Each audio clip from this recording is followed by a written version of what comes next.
Have you guys done your holiday shopping yet? I know I have not done it yet, but I've got a great deal for you guys coming up where you're definitely want to get some cool Seahawks stuff. This is our pinned comment though for today. So type Y for yes if you have gotten your shopping done, which proud of you if you have, or type N for no and join the rest of us here at Chat Sports who still need to get our holiday shopping underway.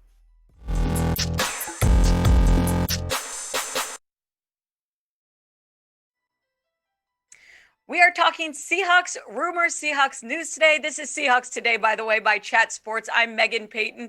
We do have a mailbag show coming up later this week, so now is the time. If you do want to be featured on our show, use hashtag Seahawks. Go to the comments right now. Get all of your questions in. We'll go through these. We'll pick the best ones. You do have to be subscribed in order to be featured on our show, but ask whatever you'd like. We're here to talk about what you guys want. Make sure you stay tuned for our mailbag show coming up. But let's talk news and rumors around Seattle. The first one being cornerback Tre Brown. This is a very unfortunate update. As we know, he suffered that patellar tendon injury against the Arizona Cardinals. He did undergo surgery on Tuesday. He's going to be out for the remainder of this season. I mean, I'm hearing that the earliest that he could possibly be back would be training camp next year. It's a 6 to 7 month recovery. And the Seahawks put out a statement saying that Tre Brown underwent successful surgery to repair his patellar tendon and medial and lateral renacular tears this morning. A lot of fancy words there. He will remain on crutches for 6 weeks and his rehabilitation period will be 6 to 7 months. I expect him to make a full recovery.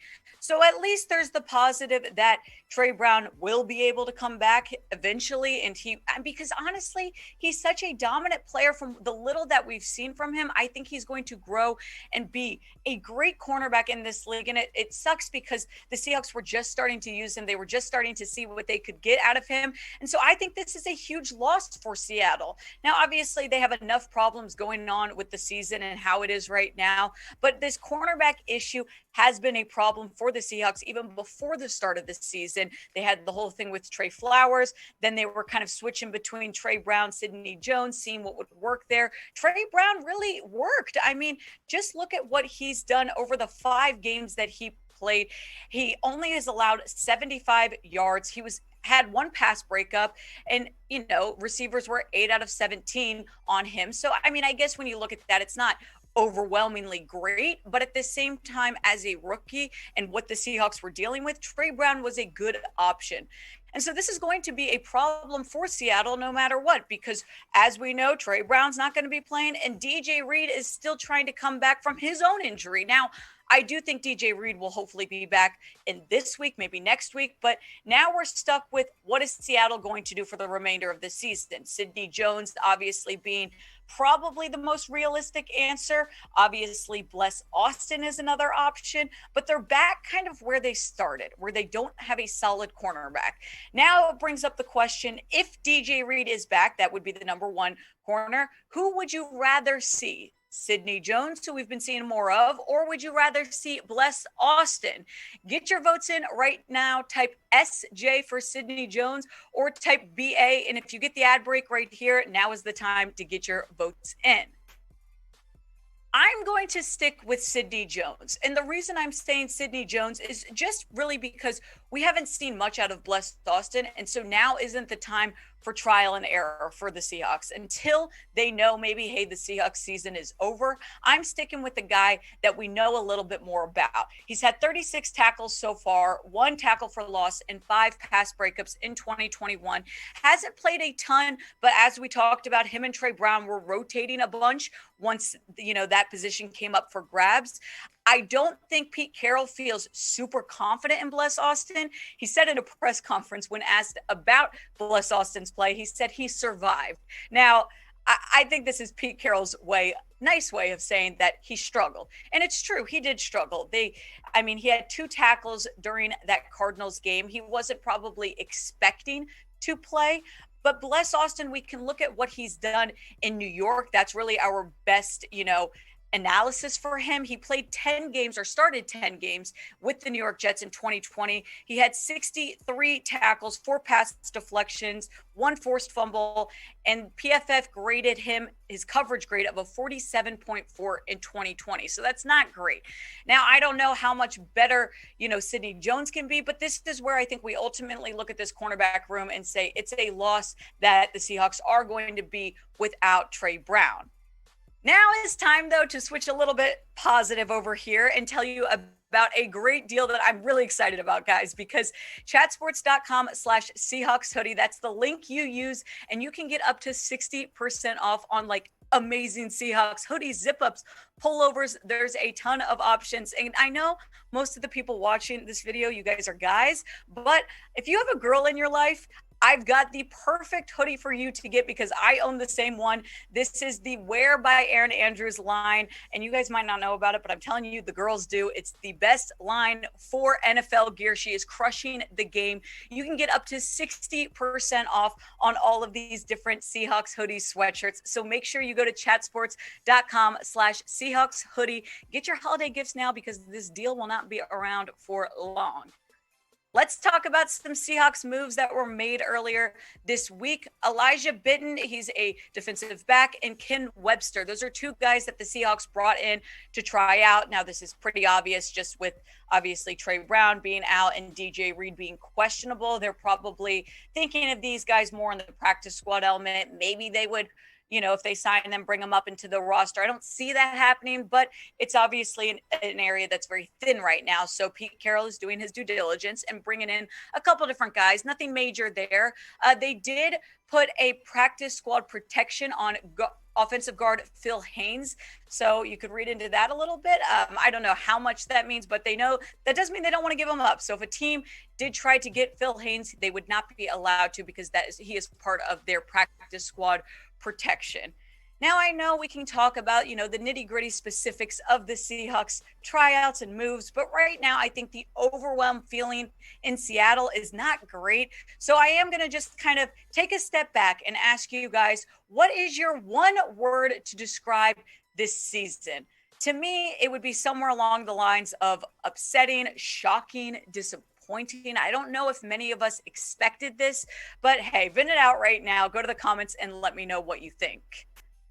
So as the season continues and it's not looking so great, it obviously brings up the question of who is going to be on the hot seat for Seattle, because it's going to be someone. You don't have a losing season like this and not have hot seat questions. So we're going to start a little bit early, start talking about who could potentially be on this hot seat. Obviously, you think about Pete Carroll, which I know that's going to be a big storyline, and it's going to be if he continues to lose. I don't think Pete Carroll should be on the hot seat. I'm just saying that right now. I don't think that's the answer. I think Shane Waldron is possibly on this hot seat. I think Ken Norton Jr. could be. You could even talk about GM changes with John Schneider. I don't know exactly if they're going to make that big of a change. I think the Seahawks risked, bringing in a new offensive coordinator and Shane Waldron. It didn't work out necessarily how they wanted. Maybe it changes. And by the way, if it's going to change, it needs to be now, because the Seahawks are going to be taking on the Washington football team in Washington. They are going to be playing Monday night. This is their last primetime game, guys, because that week 13 game where they were Sunday Night Football, that just got flexed. So enjoy the primetime game for the season while it lasts. Washington's only favored by -1 in this game, so that's kind of encouraging for Seattle.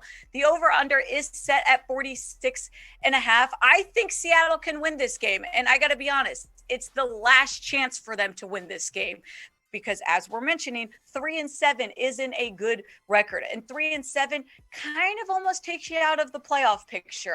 We've shown you this graphic, we've talked about it, and Seattle just keeps moving down and down. They started, kind of right there on the top of the others, and now they're looking at the bottom. You've got them tied up with the Bears and with the Giants, but they're a little bit far off from these wild card teams who have a record of 5-5, 5-5 for the Vikings and the Saints, 7-3 for the Rams.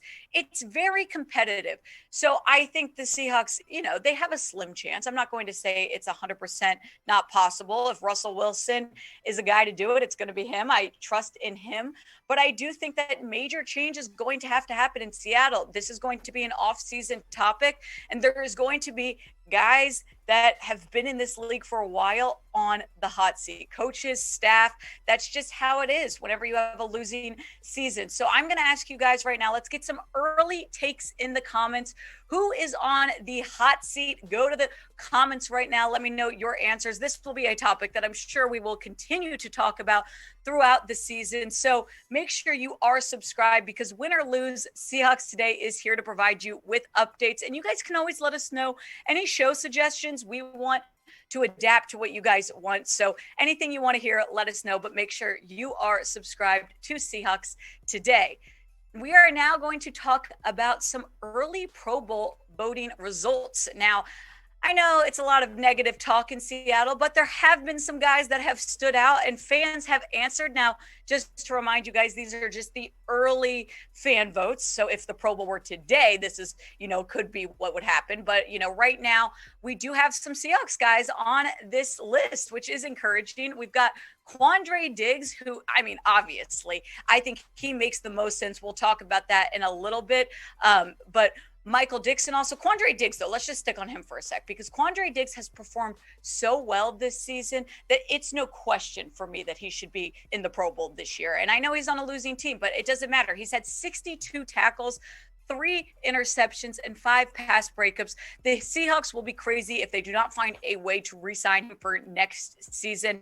I expect Quandre Diggs to definitely be in the Pro Bowl this year. And hey, the fans voted and they put him as the free safety spot. It's obviously competitive. You've got guys like Marcus Williams on the Saints. You've got, luckily there's a couple other guys that play strong safety and free safety. Maybe they can take that spot. I think Darnell Savage for the Packers, he could be another guy that could take that spot. But I'm going Quandre Diggs for free safety Pro Bowl. Michael Dickson, he's been fantastic. We know that as the punter.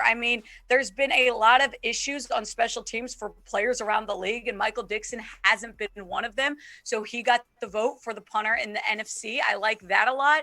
Nick Bellore as special teams. Obviously, the Seahawks use him as a fullback as well, but he's been performing well on special teams, and I could absolutely see him making the Pro Bowl. So right now, these are the 3 top guys, but there's still a lot of guys in Seattle that are among the mix, because Duker and Mike Duker, he tweeted out saying that there are other Seahawks among the top 10 in Pro Bowl votes. We've got Bobby Wagner, 2nd overall, Jamal Adams, 7th overall, 4th in the NFC, which that's higher than I kind of expected, to be honest. Dwayne Brown, 4th in the NFC, which is really all that matters. And kick returner DJ Dallas, 4th in the NFC. Now, if I'm looking at this list, Bobby Wagner, I think that's an obvious. And DJ Dallas is someone else that I think deserves to be on that list, because he has been performing really well. The special teams area has been an area that I think Seattle has done a decent job in. So I'd like to see DJ Dallas and Bobby Wagner up there as well. But get your votes in, guys. If you didn't vote in the Pro Bowl voting that happened earlier this week, you guys can vote here on our shows. So go in the comments and name me a player that you think should make the Pro Bowl. Let's keep it Seahawks, but if you want to name someone else, that's fine too. Make sure you get your votes in, and we'll be talking more and more Pro Bowl as the weeks go on.